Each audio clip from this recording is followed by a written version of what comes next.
In today's video, I'm going to teach you how to create an Outlook account. Whether you're new to using email or simply looking to expand your communication tools with a Microsoft account, this process is straightforward and easy to follow.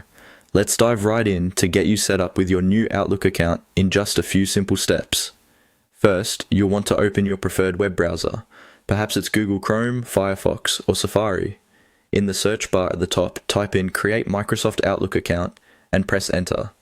This will pull up various links, but you'll want to click on the one that directs you to Microsoft's official homepage. Be sure you're not clicking on any advertisements or unofficial sites to keep your information safe and secure.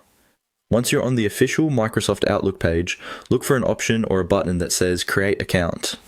This is usually prominently displayed to help new users get set up with ease. Go ahead and click on that.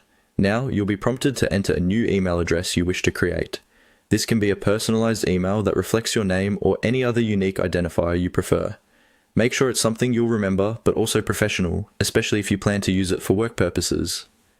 After you've entered your preferred email address, the next couple of steps will guide you through setting up your account. It's vital to have access to an existing email account for verification purposes. Enter your current email address when prompted so Microsoft can send a verification code directly to your email inbox. Check your inbox for an email from Microsoft. If you don't see it immediately, be sure to check your spam or junk folders, as sometimes emails mistakenly get directed there. Once you retrieve the code, head back to the Microsoft sign-up page and enter the code in the field provided. This step is crucial for confirming your identity, and it helps to ensure that you're not a robot or malicious entity trying to create an account. Follow any additional on-screen prompts that might ask for additional information, such as your first and last name, a secure password, and your country or region.